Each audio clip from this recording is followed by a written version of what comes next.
नमस्कार दोस्तों, मैं मंडलीक मिश्रा आप सभी का एमिनेंट इंस्टीट्यूट के यूट्यूब चैनल में स्वागत करता हूं। आज हम आप लोगों के समक्ष लेके आए हैं कि कृषि विधेयक 2020 में जो सरकार द्वारा लाया गया था उस पर हम आपसे चर्चा करेंगे और ये हम बताएंगे कि ये जो भारत में बवाल चल रहा है, आपने सुना होगा कि इंग्लैंड और कनाडा में की सरकारें भी इस बवाल पर कुछ न कुछ वक्तव्य दे रही हैं।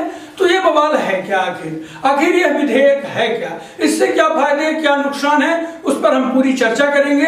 आखिर यह बिल है क्या। आप देख रहे होंगे कि दिल्ली में पंजाब हरियाणा के किसान रायता फैलाए हुए हैं, किसान विरोध पर विरोध कर रहे हैं। तो आखिर यह विरोध करने का कारण क्या है उनका।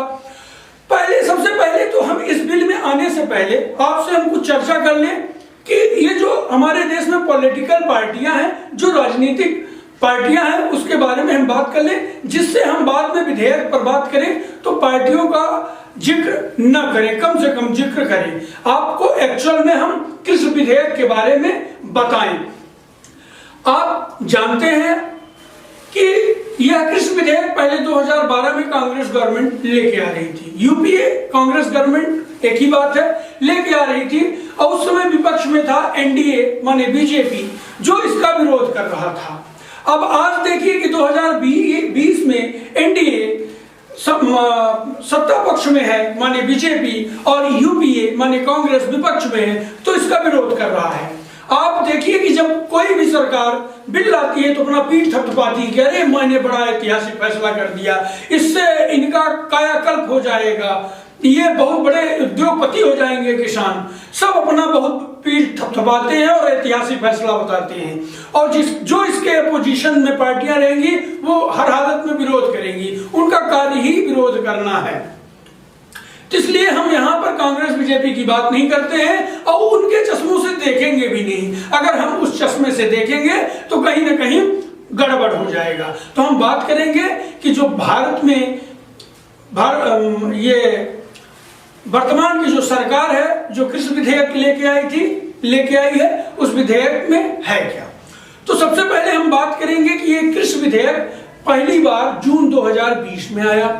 ये जून 2020 में तो आया, पर अध्यादेश के माध्यम से आया। चूंकि आप सब जानते हैं कि पूरा विश्व ही पैंडेमिक से त्रस्त है, ये कोरोना वायरस जो पैंडेमिक चल रहा है इससे त्रस्त है। तो आप जानते हैं कि लॉकडाउन लगा हुआ था और लॉकडाउन खुलने का एक सिलसिला स्टार्ट हो रहा था उसी समय। तो सरकार उसी समय ही अध्यादेश लेके आती है। अब आपसे क्वेश्चन कभी पूछ लिया जाता है कि अध्यादेश क्या है, तो अध्यादेश हमारे संविधान के आर्टिकल 123 में विद्यमान है। 1, 2, 3, ठीक है। यह अध्यादेश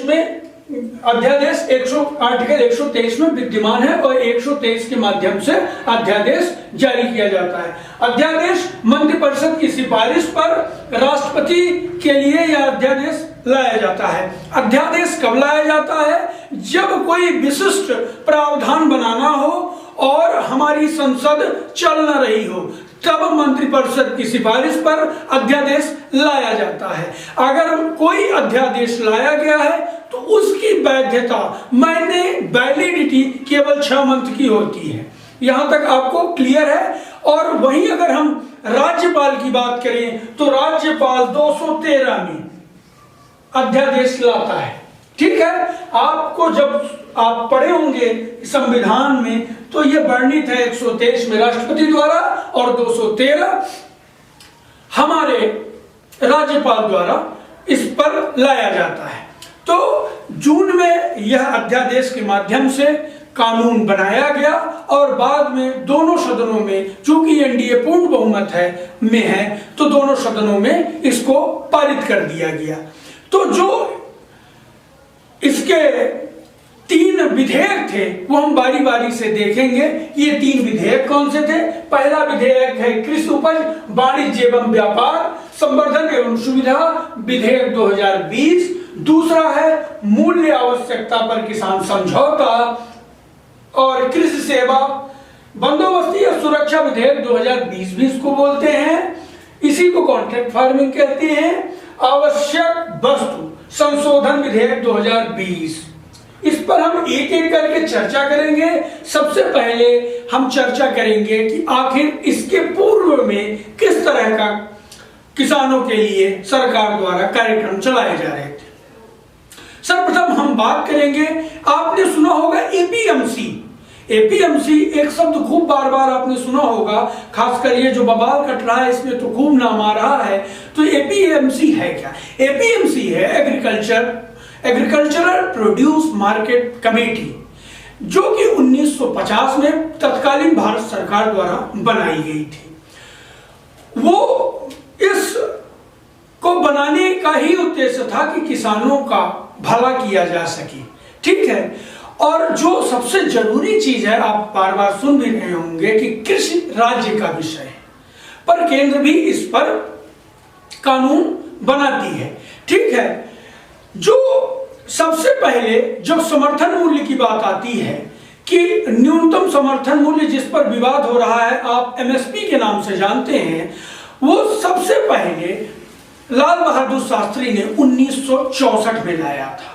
कि किसानों को उन्होंने नारा भी दिया था। आपसे एक परीक्षा में खूब पूछा जाता है कि लाल बहादुर शास्त्री का नारा क्या था, या जय जवान जय किसान नाम से नारा दे दिया जाता है और पूछा जाता है कि किसने दिया था। उन्होंने कहा था कि जय जवान जय किसान नारा दिया था। तो उन्होंने किसानों के संवर्धन के लिए, किसानों के उत्थान के लिए पहली बार एक बिल लाया था, जिसको 1964 में लागू किया गया था। और उसी बिल के अंतर्गत ही किसानों को न्यूनतम समर्थन मूल्य माने एमएसपी देना प्रारंभ किया गया था। आप जानते हैं कि जो भारत में जितने कृषि उत्पाद हैं, तो भारत सरकार द्वारा केवल 23% ही उत्पाद ऐसे हैं, 23 उत्पाद ऐसे हैं जिस पे सरकार समर्थन मूल्य देती है। सब पर नहीं देती है। जितने तरीके के उत्पाद होते हैं सब पर सरकार नहीं देती है। केवल 23 ही उत्पाद हैं जिन पर भारत सरकार समर्थन मूल्य देती है। अब आपके मन में एक प्रश्न उठ रहा होगा कि भाई साहब, समर्थन मूल्य नई चिड़िया उड़ रही है, तो आखिर है क्या? समर्थन मूल्य है, सरकार उसको ऐसे आकलन करती है कि जो किसान की लागत मूल्य है प्लस कुछ प्रॉफिट मिला के, अगर हम उदाहरण के स्वरूप से माने तो मान लीजिए कि कोई किसान गेहूं का उत्पादन करता है, उसका लागत 1000 रुपए है और सरकार उसमें 500 का उसको फायदा देती है, तो कुल मिला के उसको 500 रुपए 1500 रुपए उसका समर्थन मूल्य कर देती है। लागत प्लस प्रॉफिट बराबर समर्थन मूल्य, यह सरकार इस तरीके से कर देती है, ठीक है। तो समर्थन मूल्य वाली बात आपको समझ में आ गई होगी। हम यही थोड़ा स्पष्ट कर देना चाहते हैं आपसे कि जैसे हमने तो बताया आपको कि 23 उत्पादों पर भारत सरकार समर्थन मूल्य देती है, पर भारत के जितने भी किसान हैं वो किसी भी अलग अलग राज्यों के हों, तो केवल 13% ही समर्थन मूल्य पर खरीदी की जाती है। मान लीजिए, एक उदाहरण है, छोटे उदाहरण से हम स्पष्ट करना चाहेंगे जिससे आपको समझ में आ जाए कि मान लीजिए हमारे यहाँ कुल 100 क्विंटल उत्पादन होता है, सारी वस्तुओं को मिला के। छोटे उदाहरण दे रहे हैं जिससे समझ में आ जाए। मेट्रिक टन बताएंगे तो थोड़ा हो सकता है कंफ्यूजन हो जाए, इसलिए कम में हम आपको समझा रहे हैं कि मान लीजिए 100 कुंटल अनाज का उत्पादन होता है, तो केवल 13 कुंटल अनाज ही सरकार खरीदती है। ये आपको बताने का मतलब था कि आप समझ जाएं कि एमएसपी पे भी बहुत सारे किसानों को फायदा नहीं होता, या एमएसपी का लाभ ढेर सारे किसान नहीं ले पाते। अगर हम वही जनसंख्या के परसेंटेज की बात करें तो भारत के जो किसान हैं उनमें केवल 6% ही किसान हैं जो समर्थन मूल्य का फायदा ले पाते हैं, ठीक है। यहां पर एक जिक्र करना चाहेंगे, उसका आगे जिक्र आएगा तो रिलेट हो जाएगा आपको कि जब यूपीए सरकार थी तो यूपीए सरकार ने एक बिल लाया था, फूड सिक्योरिटी बिल, आपने सुना होगा, और यह भारत देश में लागू है। फूड सिक्योरिटी बिल लाया गया था, उसमें यह प्रावधान था कि जो हमारी कृषि उत्पाद बर्बाद हो जाते हैं पानी से या फालतू पड़े रहते हैं इधर उधर से, तो उनके सुरक्षा के लिए यह बिल लाया गया था कि कोल्ड स्टोरेज बनाएंगे, जिला जिला जहां जहां आवश्यकता होगी उत्पादों के हिसाब से हम उस पर कार्य करेंगे। पर अभी वर्तमान समय तक उस बिल का कोई विशेष माने ग्राउंड लेवल पर कुछ दिख नहीं रहा है, या हम दूसरे शब्दों में अगर ये कहें कि यूपीए चली गई है, एनडीए आ गई है, तो शायद इस वजह से वो ठंडे बस्ते में चला गया है। ठीक है, तो न्यूनतम समर्थन मूल्य आपको समझ में आ गई। इसके पहले 1950 में एपीएमसी आया था, उसका हमने फुल फॉर्म बता दिया, यह भी बता दिया क्योंकि परीक्षा की दृष्टि से बहुत इंपॉर्टेंट है, पूछ देता है एपीएमसी का फुल फॉर्म, चूंकि करंट का टॉपिक है तो किसी भी एग्जाम में पूछा जा सकता है। कृषि का है, किसका विषय है, राज्य का विषय है कि केंद्र का विषय है, ये भी हमने आपको बता दिया। ठीक है, अब समर्थन मूल्य की थोड़ी सी बात कर देते हैं। समर्थन मूल्य जैसा कि हमने बताया था कि लाल बहादुर शास्त्री ने 1964 में चालू किया था, भारत के प्रधानमंत्री थे। तो वो देता कौन है, तो कृषि लागत एवं मूल्य आयोग बना हुआ है जो कि कृषि मंत्रालय के अंतर्गत है। वह न्यूनतम समर्थन मूल्य तय करता है और देता है। और अगर मान लीजिए 1500 रुपए आपका न्यूनतम समर्थन मूल्य अगर कृषि मंत्रालय द्वारा बताया गया है, तो राज्य सरकारें हैं इससे नीचे नहीं दे सकती हैं, उनको इससे ऊपर ही समर्थन मूल्य अपना रखना होगा, या मिनिमम इतना ही समर्थन मूल्य रखना होगा। तो यहाँ कंफ्यूज नहीं होइएगा आप। ठीक है, और एक क्वेश्चन पूछा गया है और अक्सर पूछ लिया जाता है, क्योंकि 29 में से एक फसल ऐसी है गन्ना जिसका जो समर्थन मूल्य है वो गन्ना आयोग द्वारा दिया जाता है, न कि कृषि लागत एवं मूल्य आयोग द्वारा। तो ये कंफ्यूजन ना हो आपको, ये क्लियर हो जाए। और यहाँ से खूब क्वेश्चन वनडे एग्जामों में पूछे गए हैं, तो इसलिए आपके जानकारी के लिए हम ये बता रहे हैं। ठीक है, हमने न्यूनतम समर्थनों की बात कर ली और हम कृषियों की बात कर ली। अब हम बात करेंगे कि ये जो बिल आया है, पहला बिल है, इस विधेयक में 3 बिल हैं, तीनों बिल को हम एक एक करके क्रमशः समझेंगे। पहला बिल है कृषि उपज वाणिज्य एवं व्यापार संवर्धन एवं सुविधा विधेयक 2020 इसको बोलते हैं। इसका यह मतलब है कि किसान अपने फसलों को कहीं भी बेच सकता है, वह किसी दायरे में नहीं रहेगा कि वो मध्य प्रदेश का किसान है तो केवल मध्य प्रदेश में ही बेचेगा, वो भारत के किसी भी कोने में बेच सकता है। अब आपके दिमाग में यह होगा कि यह बिल आया तो अभी बना होगा, नहीं, इसके पहले भी किसान स्वायत्त थे कि अपनी फसलों को कहीं भी बेच सकते थे, पर उसके लिए बिल नहीं बना हुआ था। अब आप भी जानते हैं कि मंडियों में वही बेच सकता है, चाहे किसी स्टेट की मंडियां हो, जिसका रजिस्ट्रेशन हो वही बेच सकता है। तो जाहिर सी बात है कि हम मध्य प्रदेश के अगर किसान हैं तो हम उत्तर प्रदेश जाएंगे तो हमारा रजिस्ट्रेशन नहीं होगा, तो हमको अपने बाजार में ही बेचना रहेगा और बाजार आधारित ही हमको बेचना रहेगा। और हम पहले भी इस तरीके से बेच सकते थे, उस पर कोई ऐसा प्रावधान नहीं था। हाँ, होता यह था कि अगर हम मान लीजिए कि सीधी में हैं, अगर सीधी जिले में हम हैं और हमको बनारस में फसल बेचनी है, तो वहां का जो लगेज भाड़ा होगा वो हमको स्वयं वहन करना पड़ेगा। तो ये है इस पहला विधेयक। दूसरा विधेयक ये कहता है कि मूल्य आवश्यकता पर किसान समझौता और कृषि सेवा माने बंदोबस्ती और सुरक्षा विधेयक 2020, इसी को कहते हैं कॉन्ट्रैक्ट फार्मिंग।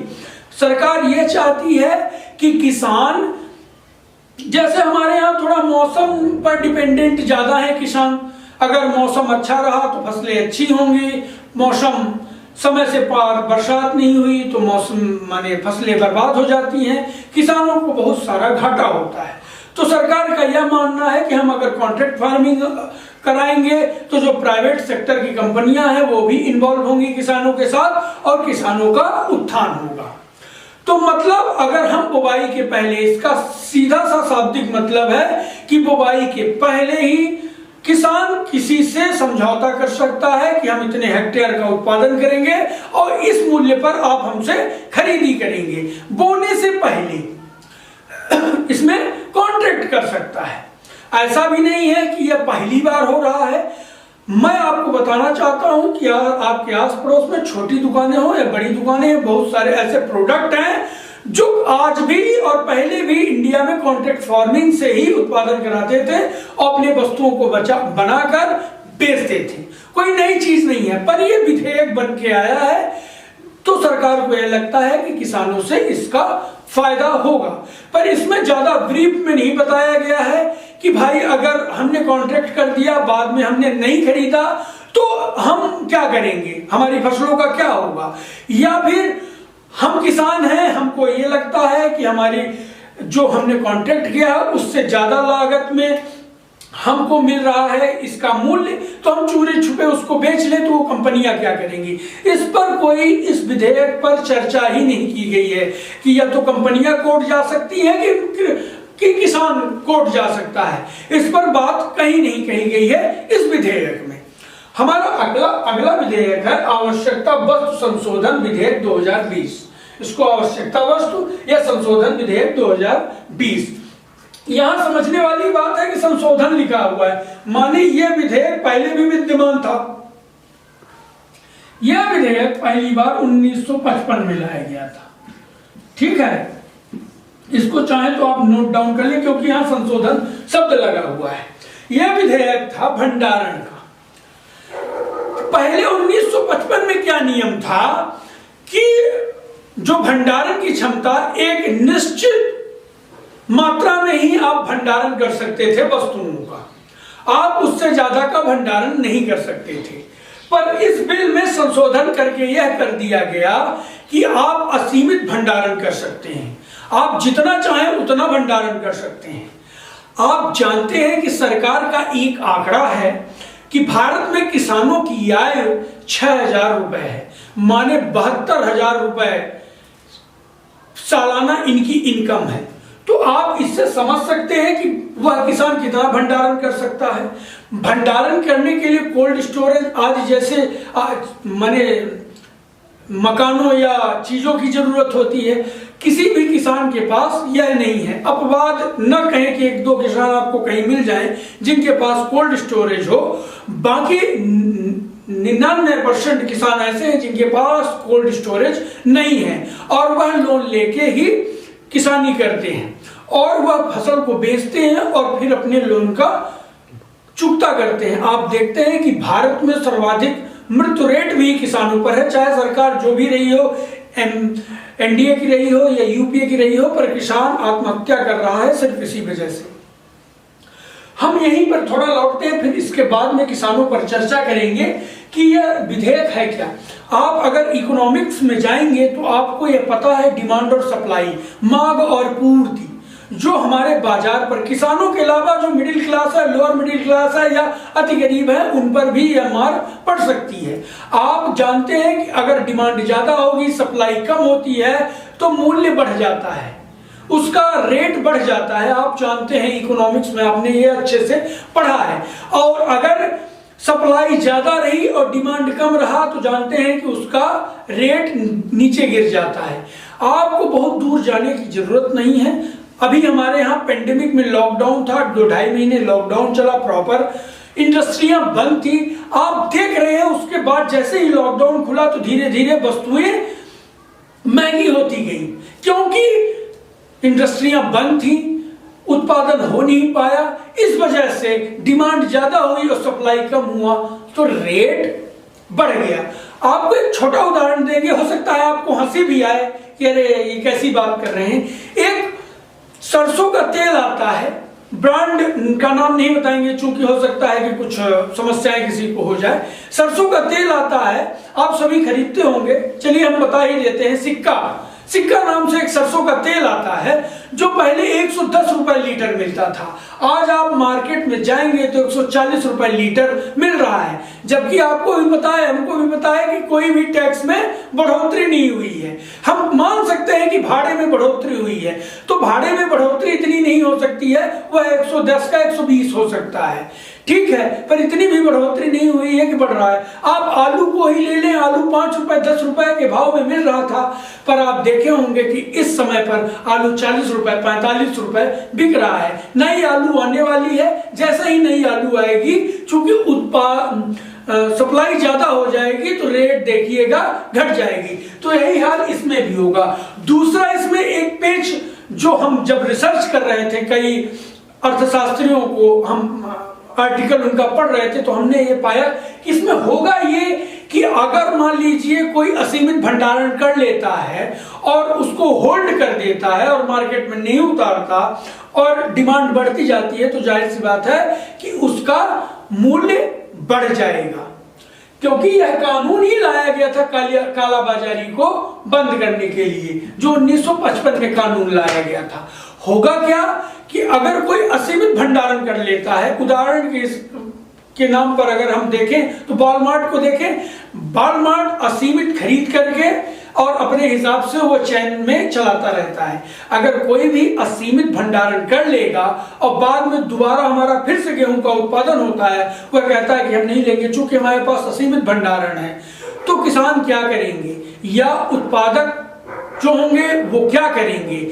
फिर वह बात करेंगे कि भाई औने पौने दाम पर, जिस भी दाम पर भंडारण करने वाला या खरीदार कहेगा कि हम इस रेट पर ही खरीदेंगे, तो ही उस रेट पर उसको मजबूरी में बेचना पड़ेगा, क्योंकि किसानों को लगता है कि यहाँ कहीं भी इन तीनों कानूनों में एमएसपी की बात नहीं कही गई है, और अगर एमएसपी की बात नहीं होगी, किसान से सरकार टैक्स नहीं लेगी, तो धीरे धीरे करके मंडियां बंद होगी। आपको भी पता है जहां से सरकार को बिल्कुल फायदा नहीं होता वहां कर्मचारी क्यों रखेगा, उस चीज को क्यों रखेगा बहुत दिन तक। तो किसानों का यह मानना है कि यह मंडियां धीरे धीरे करके समाप्त हो जाएंगी और जो न्यूनतम समर्थन मूल्य है उसका कहीं जिक्र नहीं कहा गया है। हालांकि बाद में इसके बाद सरकार यह कह रही है, किसानों के विरोध के बाद सरकार यह कह रही है कि हम लिखित में देंगे कि आपको एमएसपी देंगे, फास्ट ट्रैक कोर्ट का निर्माण करेंगे कि आप कॉन्ट्रैक्ट फार्मिंग या इस विधेयक में जो भी समस्याएं हों आपको बाद में आप कोर्ट में इसका निपटारा कर सकते हैं। पर जब विधेयक बना था तब इस पे बात नहीं कही गई थी। तो यहाँ पर हम ये आपसे क्लियर कर देना चाहते हैं कि ये तीन विधेयक क्या हैं। अब हम आपको बताना चाहते हैं, आप सब जानते भी होंगे कि भारत दुनिया में बहुत बड़ा उत्पादक है कृषि क्षेत्रों का, विश्व का दूसरा सबसे बड़ा उत्पादक है। और यहाँ पर आप किसानों का हाल जान रहे हैं। एक सरकारी आंकड़ा में अभी हमने आपको बताया कि हमारे किसान की जो सालाना इनकम है वो 72,000 रुपए है, और आप किसी अकुशल श्रमिक की बात करेंगे तो वो भी इससे ज्यादा का कमाई करता है। इतना ज्यादा हम प्रोड्यूस करने के बाद भी हमारे किसानों का हाल बहुत बुरा है और हमारे किसान आत्महत्या कर रहे हैं किसी न किसी कारणों से, या कर्ज में दब के या मौसम के कारण, कुछ न कुछ कारणों से वो आत्महत्या कर रहे हैं। हम इसमें आपसे बात करेंगे कि आखिर किसानों का उत्थान कैसे हो सकता है। चूंकि हम इस वीडियो को बनाने से पहले अध्ययन किए, कई आर्टिकल पढ़े, कई अर्थशास्त्रियों को आर्टिकल को अच्छे से अध्ययन किया हमने, फिर हम जाके उस पर आपसे हम चर्चा कर रहे हैं। चूंकि हमारा भी एक अपना स्टैंड होगा और आपका एक अपना स्टैंड होगा, तो इसलिए एक दूसरे को अपनी विचारों को न थोपा जाए। आप इस वीडियो को सुने और इस विधेयक को देखें और अपने से स्वयं निर्णय लें कि यह विधेयक सही है कि गलत है, कि न सही है न गलत है, 50-50 में है, वो आपका निर्णय है। और एक दूसरे को अपना अपना निर्णय नहीं थोपना चाहिए। तो भारत, जैसा कि हमने बताया कि विश्व में हम दूसरे नंबर पर हैं कृषि उत्पादनों में, और दूध में तो हम पहले नंबर पर हैं, फिर भी हमारा किसान बहुत पीछे है। उसका रीजन क्या है? हमारे यहाँ फूड प्रोसेसिंग का काम नहीं हो रहा है। अगर हम फूड प्रोसेस करके और उसको हम मार्केट में उतारते हैं और उसका कंजप्शन ज्यादा होता है तो किसानों को डायरेक्ट ज्यादा फायदा होगा। हम समर्थन मूल्य देने से फायदा नहीं हो रहा। हमने आपको पूर्व में ही बताया कि 6% ही किसान हैं जिनको समर्थन मूल्य में अपनी कृषि को बेच पाते हैं, और वहीं उत्पादों में बात करें तो केवल 13% उत्पाद पर सरकार ही खरीदती है। तो आप ये देख रहे हो कि मुट्ठी से भी कम है ये आंकड़ा। तो इसमें किसानों का हालत सही नहीं होने वाला है। अगर हम फूड प्रोसेस करके बेचें, देखें, आप जानते हैं कि हम कच्चे उत्पादों को ज्यादा खाते हैं। चावल खा लिए, गेहूं खा लिए, माने तुरंत काट के, प्रथम स्तर की हम प्रोसेसिंग करते हैं कि बहुत हुआ तो धान से छिलका निकाल कर हम चावल बना लेते हैं और गेहूं को हम पिसा के आटा बना लेते हैं। आप देखे होंगे थोड़ा सा इसमें सरकार का रवैया भी देखने लायक है। सरकार को इस पर प्रोत्साहन करना चाहिए, फूड प्रोसेसिंग के लिए प्रोत्साहन करना चाहिए और उस पर भारत सरकार बहुत सारा टैक्स लगाई हुई है। आप देखे होंगे कि आप सामान्य अगर आटा पिसवाते हैं तो टोटल आपका लागत 20 से 22 रुपए से ऊपर नहीं आएगी, पर अगर आप किसी ब्रांडेड आटा को खाते हैं या बाजार से कोई भी पैकेट वाला आटा खरीदते हैं तो उसकी कीमत 40, 50 से 60 के आसपास रहती है, जस्ट डबल का रहता है। उसका सिर्फ यही रीजन है कि सरकार इस पर खूब सारा टैक्स लगाई हुई है और कंपनियों को इस पर सरकार को यह चाहिए कि कंपनियों को सब्सिडी दे और कंपनी जिससे ज्यादा से ज्यादा इस मामले में आए और टैक्स को कम करें जिससे फूड प्रोसेसिंग हो और फूड प्रोसेसिंग के ही माध्यम से किसानों का इसमें हित हो सकता है। दूसरा है कि सरकार फ्री ट्रेड एग्रीमेंट करे, वो बहुत जरूरी है। इसका आप छोटा सा उदाहरण देख सकते हैं वियतनाम बहुत छोटी कंट्री है, वहां भी खूब सारा उत्पादन होता है पर उसने बहुत सारे फ्री ट्रेड एग्रीमेंट किए हुए हैं। देखिए फूड ऐसा चीज ही है कि हम अगर किसी देश को अपना देंगे तो उससे कुछ न कुछ लेना पड़ेगा, तो ये एग्रीमेंट कर ले जिससे हम ज्यादा से ज्यादा एक्सपोर्ट कर सके। चूंकि हम विश्व में दूसरे नंबर पर हैं उत्पादन में, पर अगर हम एक्सपोर्ट की बात करें तो हम बहुत निचले क्रम में हैं। हम अपने टोटल उत्पाद का केवल 7% ही एक्सपोर्ट करते हैं। ये सरकारी आंकड़ा सारा हम आपको बता रहे हैं, अपना आंकड़ा कुछ भी नहीं दे रहे हैं, सरकारी आंकड़ा है। और एक सरकारी आंकड़ा और है कि 2015 में वो जारी किया गया था जिसमें ये कहा गया था कि 2014 के पहले तक जो कृषि उत्पाद थे वो 27% के ग्रोथ के साथ बढ़ रहे थे, पर 2014 के पास उसमें 12% की गिरावट दर्ज की गई है। ये हम नहीं कह रहे हैं, ये सरकार द्वारा जारी किए गए आंकड़े की बात हम कर रहे हैं। तो दोस्तों हम अपने वीडियो लेक्चर को यहीं खत्म करते हैं। हमने ब्रीफ में थोड़ी थोड़ी हर चीजों को बात की है। आपको यह वीडियो कैसा लगा आप हमें कमेंट में यह जानकारी दें। आप हमारे चैनल को लाइक करें, सब्सक्राइब करें, बेल आइकन प्रेस करें। देखने के लिए बहुत बहुत धन्यवाद।